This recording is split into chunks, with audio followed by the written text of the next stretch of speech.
자, 1편에서 홍라희 여사와 그의 선친 그리고 이건희 회장과의 결혼까지 이야기를 했었는데요. 삼성의 후계 구도, 그러니까 누가 회장이 되느냐가 정해졌던 시기랑 얽혀 있어서 시계열로 한번 잠깐 살펴보려고 해요. 자, 사람들 말이 많았었거든요.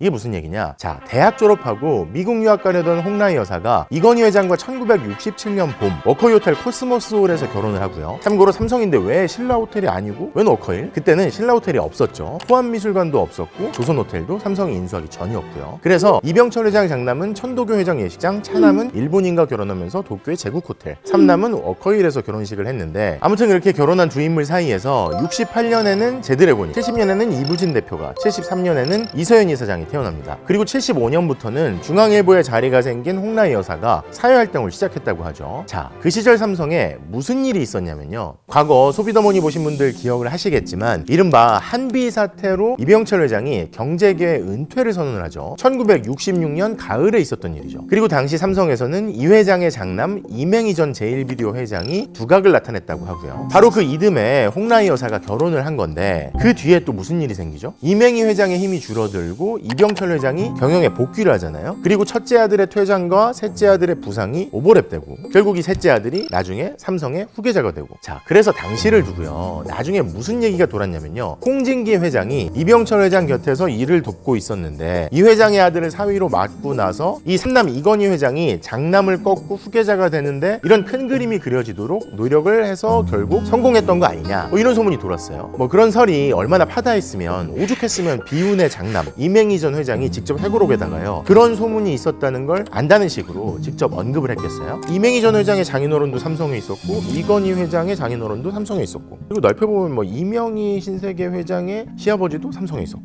사돈들이 꽤 삼성에 와 있었던 거죠. 역시 장인이 삼성의 사장단 일원으로 있었던 이맹희 전 회장은 그럴 리가 없다면서 직접 이렇게 선을 긋습니다. 회고록에 뭐라고 나오냐면요. 아버지와 홍 회장은 처음 만난 순간부터 돌아가실 때까지 서로 상대를 어려워하며 존경하시는 사이였다. 더러는 사돈어른 홍진기 회장이 사위를 삼성의 총수로 만들려고 노력했다는 이야기도 있었다. 아마 삼성의 이야기를 소재로 했다는 소설 등의 내용을 보고 하는 얘기라고 생각한다. 두 분 다 전혀 그럴 분들이 아니다. 이런 이야기는 홍진기 회장의 성품이나 아버지의 평소 성격을 모르고 하는 말들이다. 그런 얘기는 이분들에 대한 모독이나 다름없다. 그런 두 분 사이에 차기 총수 자리를 두고 어떤 이야기를 한다는 것 자체가 불가능하다는 것은 삼성의 중요역 정도면 충분히 미루어서 짐작할 수 있는 일이다. 홍 회장의 성품이나 입장으로 봐서 그런 이야기를 할 상황이 아니었던 것은 분명하다. 그리고 이 부분이 좀 인상적인데요. 아버지 앞에서는 그 누구도 자신의 의도를 마음대로 이야기할 수 없었다. 더구나 부자지간의 문제에 대해서 이런저런 이야기를 할 수 있는 사람은 없었다. 그리고 무엇보다 아버지는 그런 문제를 두고 누구에게 의논하거나 조언을 듣는 성격이 아니었다. 이 얘기를 살펴보면 뭔가 좀 쎄하지 않니? 이병철 회장이 어떤 느낌이었는지. 그러니까 가깝다고 민감한 얘기를 해가지고 선을 딱 넘었다가는 훅 갈 수 있었다. 뭐 이런 느낌 아니에요? 원래 근데 정치에서든 뭐 기업에서든 절대 권력자는 그런 법이니까요.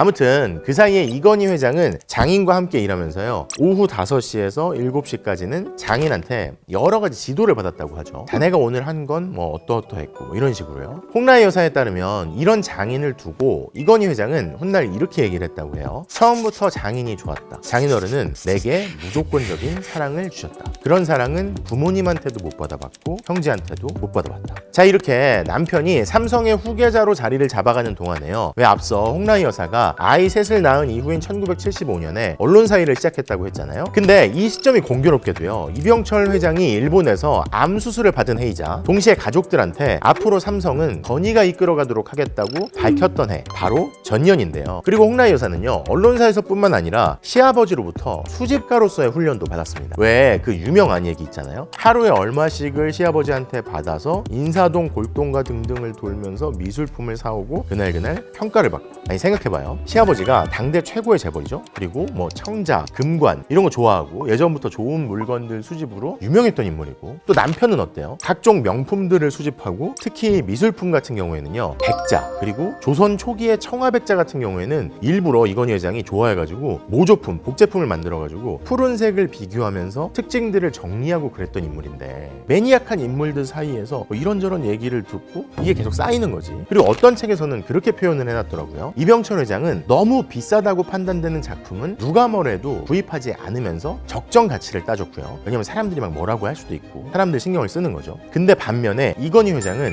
특급이 있으면 이 컬렉션 전체의 위상이 올라간다면서 값을 따지지 않고 명품이라고 여겨지고 전문가들이 평가를 하면 수집을 바로바로 했다니까. 그러니까 이런 거죠. 가성비를 따지는 시아버지. 이걸 가성비라고 해도 되는지는 모르겠는데 엄청 비쌌으니까. 또 반면에 명품이면 정말 명품을 좋아하는 남편 사이에서 이 여러 가지 균형을 잡으면서 단련도 됐었겠죠. 이해가 되죠? 왜 그러면서 삼성이 과거 문화재단을 미술문화재단으로 바꾸고 또 호암미술관을 짓고 공개하고 세계적인 예술가들을 한국에 소개하고 또 한국이 낳은 천재 컬렉션을 만들고 소개하고 이후에는 아주 유명한 건축가 프랭크 게리한테 설계를 맡겨서 서울에다가 또 미술관을 지으려다가 IMF 외환위기로 무산되고 그렇지만 여기서 포기하지 않고 다시 또 아주 유명한 건축가들 모아서 서울 한복판에 결국 리움을 만들어서 운영하고 삼성이 이렇게 하는 동안 그 한가운데에서 홍라희 여사가 영향력을 발휘한 데는 본인의 전공이 미술이라는 것도 있지만 과거에 여러 가지 단련에서 얻은 무언가가 분명히 작용했을 거라고 봐요. 그리고 또 미술뿐만 아니라 문화 영역이라고 하면 음악에서도 그 얘기 유명하잖아요. 조성진 피아니스트 쇼팽 콩쿠르에서 우승하기 전부터 눈여겨보고 후원했다. 그런 얘기가 있더라고. 재밌는 얘기가 있었는데 작년엔가 서울 어디서 이제 조성진 피아니스트가 공연을 하는데 자리가 가운데가 두 개가 비어있는데 갑자기 홍라희 여사가 나타나서 앉더래. 근데 옆에 자리가 계속 비어있는 거야. 왜 저 자리는 비어있을까? 일부러 안전 때문에 비어놨나 했는데 쉬는 시간 딱 끝나고 중간에 이지용 회장 가서 딱 앉더래. 그래서 그러니까 엄마랑 같이 다니는 거죠 이렇게.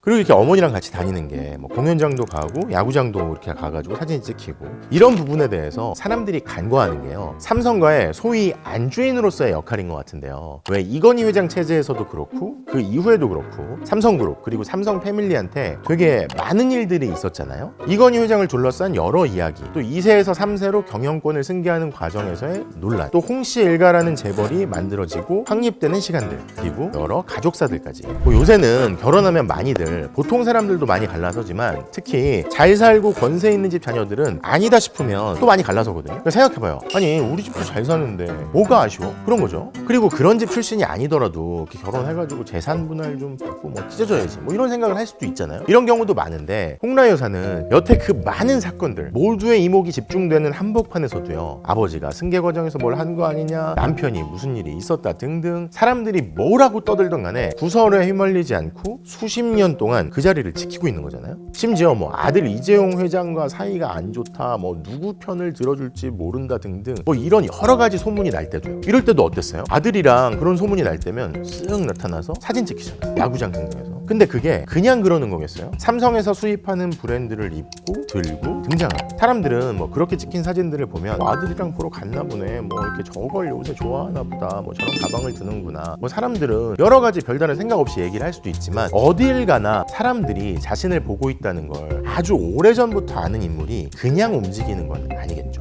아무튼 무슨 말인지 알겠니? 그러니까 아들이 뭔가 위기를 겪고 있다 그러면 막 갑자기 등장해서 사진 찍히는 거지. 그리고 이걸 해주는 사람들이 스스로도 알지만 이걸 조언하는 사람들이 주변에 당연히 있지 않겠어요? 아무튼 자, 과거 홍라희 여사의 시아버지 이병철 회장은 그런 얘기를 했다고 하죠. 사업의 승패에 대해서는 확신이 섰는데 사람을 판단하는 것은 반반의 확률밖에는 자신이 없다. 그리고 홍라희 여사는 1편에서 잠깐 말씀드렸지만요. 삼성 이병철 회장의 아들을 만나보라는 부친의 말에 지금까지 누구의 딸이라는 것만으로도 충분히 유명세를 치렀는데 누구 며느리란 소리는 듣고 싶지 않다면서 안 만나겠다 그랬다고 하죠. 그러면서 내가 선택한 남자와 결혼해서 그 사람이 성공했을 때 누구 부인이라는 소리를 듣겠다라고 덧붙였다고 하고요. 과거 인터뷰에서. 자, 홍라희 여사 이야기를 짧게 살펴봤는데요. 이번 편의 마침은 아까 그 인터뷰 이야기로 충분하지 않을까